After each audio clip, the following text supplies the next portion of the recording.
Sir సరే చెప్పండి, ఎలా ఉంది పరిస్థితి మీ నియోజకవర్గంలో? ఇప్పటికి అన్నం పెట్టే అన్నదాతల పరిస్థితి ఏ విధంగా ఉంది మీ నియోజకవర్గంలో? ఇలా రాష్ట్రానికి కానీ దేశానికి కానీ అన్నదాతే వెన్నెముక. ఇవాళ ఆయన పండించిన పంట తిన్నాకే మనం ఎక్కడికైనా వస్తాం. అటువంటి రైతు ఇవాళ కష్టకాలంలో ఉన్నాడు.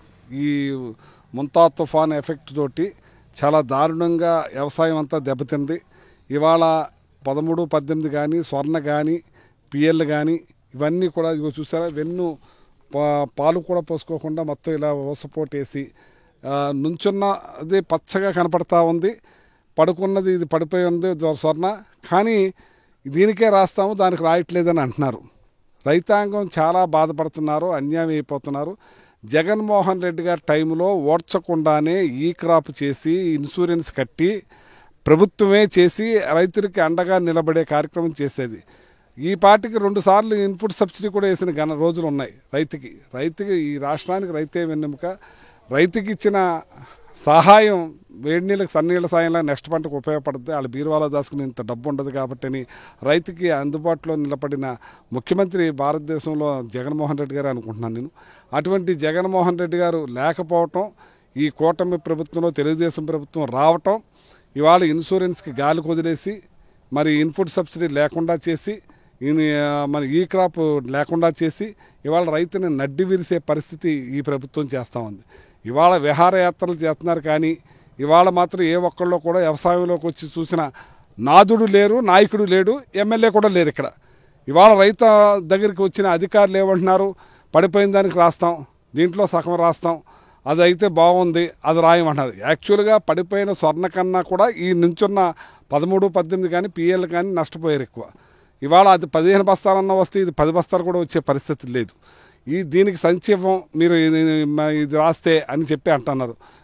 ఎన్నో రకాల ఇచ్చేస్తున్నారు. నిన్న అగ్రికల్చర్ మన వాళ్ళతో మాట్లాడితే వాళ్ళు ఏమంటున్నారు, మా గైడ్లైన్స్ ఇలా ఉన్నాయంటున్నారు. ఏం గైడ్లైన్స్ అని అంటున్నాను. రైతుకి మేము ఆ రోజున నిలబడి పార్టీలు చూడకుండా, ప్రాంతాలు చూడకుండా, కులాలు చూడకుండా, మతాలు చూడకుండా అందరికీ చేశాం. ఇవాళ మీరేం చేస్తున్నారు, తెలుగుదేశం వాళ్ళు ఇళ్లలో కూర్చొని రాసే కార్యక్రమం చేస్తున్నారు. ఇక్కడ ఎమ్మెల్యే గాలికి వదిలేసాడు. ఇవాళ ఎమ్మెల్యే గట్టంతో వచ్చిన నాదుడే లేడు. నిన్న నుంచి ఇవాళ నుంచి తిరుగుతూ ఉన్నాను. ఈ వారంలో నుంచి ఈ తుఫాను వచ్చిన కానీ ఎమ్మెల్యే గట్లంటే వెళ్తాడేమో అని చూశాను. ఏ ఒక్క గట్టుకి వెళ్ళలేదు. ఇవాళ రైతు బాధ అనన్ని రోదనకి ఉంది. అధికారులు పట్టించుకునే పరిస్థితే లేదు. అధికారులకు సూచన ఇవ్వాల్సిన ఎమ్మెల్యే కనపడకుండా పోతున్నాడు. ఇవాళ నేను డిమాండ్ చేస్తూ ఉన్నాను, ఈ ప్రభుత్వాన్ని, ఈ ముఖ్యమంత్రి గారిని, ఈ ఎమ్మెల్యేని, అధికారులని, కలెక్టర్లు అందరినీ కూడా డిమాండ్ చేస్తున్నాను. మీరు క్షేత్రస్థాయిలోకి మీరు ఒక బృందాన్ని పంపండి. నుంచున్న పొలం 13, 18 ఏంటి, పీవైల్ ఏంటి, ఏదైతే స్వర్ణ అయితే ఇవన్నింటినీ కూడా పరీక్షించి నష్టపరిహారం కరెక్ట్గా రాయాలి. మీరు ఇన్సూరెన్స్ పూర్తిగా ఇప్పించాలి. ప్రభుత్వం ఇస్తారో తెలియదు, ఇన్సూరెన్స్ వాళ్ళు ఇస్తారో తెలియదు. మొత్తం ఆ కౌలుదారుతో సహా లాస్ట్ టైం ఇన్సూరెన్స్ అందించే కార్యక్రమం చేసేవాళ్ళం. ఇదే పరిస్థితి మీరు కొనసాగించాలి, వాళ్ళకి అందించాలని చెప్పి నేను గట్టిగా డిమాండ్ చేస్తున్నాను. ఇది మాత్రం చాలా దారుణం, దుర్మార్గం. రైతు నష్టపోకుండా కాపాడవలసిన బాధ్యత ఈ ప్రభుత్వం మీద ఉంది, ఈ ఎమ్మెల్యేల మీద ఉందని చెప్పి నేను తెలియజేస్తాను. తెలుగుదేశం నాయకులకు కూడా నేను చెప్తున్నాను, నిలదీయండి, మీ నాయకులను అడగండి, రాయించండి. ప్రతి ఒక్కరితోటి మేము రాయించాం, ఎట్లంటా తిరిగాం, ప్రతి ఒక్క రైతుకి కూడా కాపాడాం, ఆదుకున్నాం. మా ముఖ్యమంత్రి పార్టీలు ప్రాంతాలు చూడొద్దని చెప్పేటప్పుడు ఇవాళ వైఎస్ఆర్ వాళ్ళు చేయొద్దు, వాళ్ళకి చేయొద్దు అంటే ఎవరంటున్నాను? మీరు ఈ రాష్ట్ర ప్రభుత్వానికి అందరూ కూడా ఖజానా కడుతున్నాం, ట్యాక్సులు కడుతున్నాం, పన్నులు కడుతున్నాం. అందరికీ సహాయపడవలసిన ప్రభుత్వం ఇది. మన 45 ఏళ్ల ఇండస్ట్రీ అని చంద్రబాబు నాయుడు అందరినీ ఆదుకోవాలని చెప్పి గట్టిగా కోరుతున్నాను. సరే, చూస్తే కనుక ఎకరానికి పెట్టుబడికి వచ్చేసరికి 30,000 వరకు పెట్టాము. కౌలు రైతులు ప్రధానంగా ఎక్కువ, మీ ఏరియాలో ఎక్కువ కౌలు రైతులు ఉన్నారు. చూస్తే తమకు సంబంధించి కూడా ఇప్పుడు ఆదుకునే వాళ్ళు పరిస్థితి లేదంటారు. ఏమేమి చూస్తారు ఇలాంటి? అదే చెప్తున్నాను, ఇవాళ అది కౌలుదారులను అసలు గాలికి వదిలేశారు.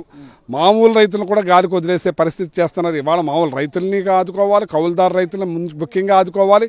ఈ రైతుని నట్టేట ముంచకుండా చూడవలసిన బాధ్యత మీ మీద ఉంది. ఎట్టి పరిస్థితుల్లోనూ ఇక్కడ లోకల్ ఎమ్మెల్యే రావాలి, తిరగాలి, ప్రతి ఒక్కరిది రాయించాలని నేను గట్టిగా డిమాండ్ చేస్తా ఉన్నాను. ప్రధానంగా ఎకరాకి ఎంత ఇవ్వాలనుకుంటారు? ఇప్పుడు చూస్తే కానీ 30,000 పైన పెట్టుబడి పెట్టారు. గవర్నమెంట్ ఏం డిమాండ్ చేస్తారు? వాళ్ళు ఇన్సూరెన్స్ ఏదైతే అమౌంట్ ఇస్తుందో అది ఇన్సూరెన్స్ ద్వారా ఇప్పిస్తారా, ప్రభుత్వమే ఇస్తుందా, ఇవ్వాలని నేను డిమాండ్ చేస్తా ఉన్నాను. ఇన్పుట్ సబ్సిడీ కూడా ఖచ్చితంగా ఇలాగ ఇవ్వాల్సిందే. సార్ గతంలో చూసారు మీరు ఆల్రెడీ బీమాకు సంబంధించి ప్రభుత్వమే రూపాయి ఖర్చు లేకుండా రైతులకు భరాయించింది. ఇప్పుడు చూస్తే కనుక రైతులకు సంబంధించి అసలు సగం పైన రైతులు కూడా అసలు కట్టుకున్నటువంటి పరిస్థితులు డబ్బులు కట్టాలన్నారని చెప్పాను. ఇప్పుడు ఏం చూస్తాను నేను అదే చెప్తున్నా, మీరు ఈ క్రాప్ చేయలేదు, ఇన్సూరెన్స్ ప్రభుత్వం కట్టవలసింది కట్టలేదు. ఇవాళ అది కట్టుంటే ఇవాళ రైతు పరిస్థితి ఇలా ఉండేది కాదు, ప్రతి ఒక్కరికి అందేది.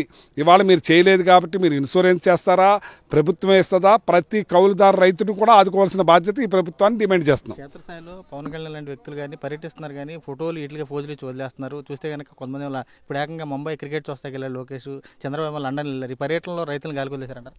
ఖచ్చితంగా వాళ్ళు మొన్న సింగపూరు, మొన్న ఏమో ఆస్ట్రేలియా, ఇప్పుడు లండను, ఇప్పుడేమో క్రికెట్లు. ఈ రకమైన ప్రభుత్వం వీళ్ళు దోచుకో పంచుకునే రకంగానే ఉన్నారు. కానీ లేకపోతే ఈ రెడ్ బుక్ సిద్ధాంతం చెప్పి ఇలా ప్రశ్నించడం మీద కేసులు పెడతాం, ఈ పరిస్థితిలో ఉన్నాయి. కానీ ఇది రాబోయే రోజుల్లో ప్రజల ఆగ్రహానికి గురవుతారు. Thank you sir. చూడొచ్చు క్షేత్రస్థాయిలో కూడా చూస్తే కనుక ఉన్నటువంటి అన్నదాతలకు సంబంధించి పండించినటువంటి పంట కూడా ఆరుగాలం పండించినటువంటి పంట ఏదో చేతికొచ్చే సమయంలో కూడా పూర్తిగా నష్టపోయామని చెప్పి వారు కూడా స్పష్టం చేస్తున్నారు. చూస్తే కనుక ఇక్కడ ఉన్నటువంటి నియోజకవర్గ ప్రజాప్రతినిధులు కానీ వీరు కానీ క్షేత్రస్థాయిలో రైతులకు పట్టించుకున్నటువంటి దాఖలు లేవు, గాలి కొదిలేశారని చెప్పి ఆయన కూడా స్పష్టం చేశారు. పూర్తిగా ఇక్కడ ఉన్నటువంటి బీమాతో సంబంధం లేకుండా ఇన్పుట్ సబ్సిడీ ప్రతి రైతుకు కూడా కౌలు రైతు సహా పూర్తిగా ఇవ్వాలని చెప్పి ఆయన కూడా డిమాండ్ చేసిన పరిస్థితి కూడా కనబడుతుంది. విజయ శ్రమణతో రాజు సాక్షి తణుకు నియోజకవర్గం.